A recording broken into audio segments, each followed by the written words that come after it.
தோட்டம் பூமி இல்லை என்றால் பெண் கிடைக்காது என்பதுதான் கொங்கு மண்டலத்தில் இருக்கும் யதார்த்த சூழ்நிலை.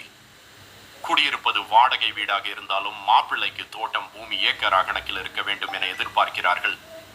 அப்படிப்பட்ட சூழ்நிலையில் சாமர்த்தியமாக செயல்பட்ட ஒருவரின் கதை இது. கதையல்ல, நிஜம். ஒரு வருடத்திற்கு முன்பு நடந்த விஷயம். இது யாருடையது என்று ஊகமாக தெரிய வந்தாலும் இங்கு வெளிப்படுத்த வேண்டாம்.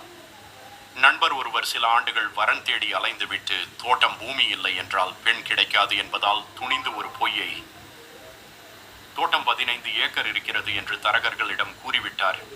நல்ல விலை வந்தால் மட்டும் கொடுக்கலாம் என்று இருக்கும் நண்பருடைய தோட்டத்தை இவருடைய தோட்டம் என்று கூறிவிட்டார்.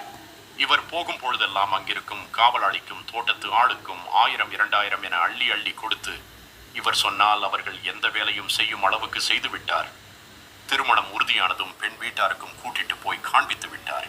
இதை நம்பி சில மாதங்களிலேயே திருமணம் உறுதியாகி பத்திரிகையும் கொடுத்து கொண்டிருந்திருக்கிறார்கள். இவர் தோட்டம் இருப்பதாக கூறிய ஊரில் பத்திரிகை கொடுக்க பெண் வீட்டார் சென்ற பொழுது தற்செயலாக நம்ம சம்பந்தி தோட்டம் இங்குதான் இருக்கிறது என்று பேச, அந்த ஊர்க்காரர் யாருடைய தோட்டம் எனது விசாரிக்க இவர்கள் அடையாளம் கூறியிருக்கிறார்கள். அப்படி வெளியூரில் இருந்து வந்து யாரும் இங்கு தோட்டம் வாங்கியதாக எங்களுக்கு நினைவில்லை.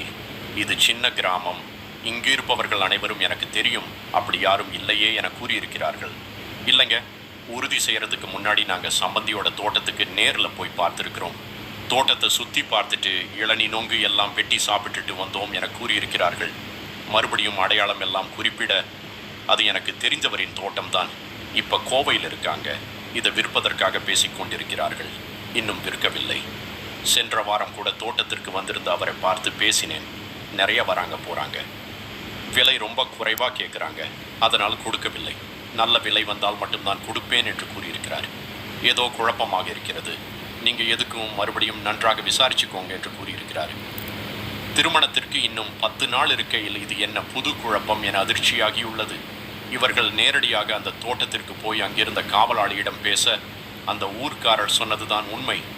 மணமகன் வீட்டாருக்கும் அந்த தோட்டத்திற்கும் எந்தவித சம்பந்தமும் இல்லை என்று தெரிய வந்தது. அப்போ எப்படி அன்னைக்கு சம்பந்தி வரும் பொழுது ஒன்றும் சொல்லலை? தேங்காய் வெட்டி கொடுத்தீங்க, அந்த பண்ணை வீட்டை திறந்து நாங்கள்லாம் கொஞ்ச நேரம் உட்காந்து பேசிட்டு இருந்தோம், எதுவும் சொல்லவில்லை என்று கேட்ட பொழுது, அவர் ஓனருக்கு நண்பருங்க, அடிக்கடி ஓனருடன் வருவார். அந்த பழக்கத்துக்காகத்தான் நான் இளநீ வெட்டி கொடுத்தேன், பண்ணை வீட்டை திறக்க சாவி கொடுத்தேன் என்று கூறியிருக்கார்கள். ஆனால் திருமணத்திற்கு 10 நாள் இருக்கும் நிலையில் அதை நிறுத்த முடியவில்லை. காரணம், ப்ரீ வெட்டிங் ஷூட் என்ற பெயரில் பெண்ணும் மாப்பிள்ளையும் வெளியூர் எல்லாம் சென்று தங்கி ஒன்றுக்கொன்று அந்யோன்யமாகிவிட்டார்கள்.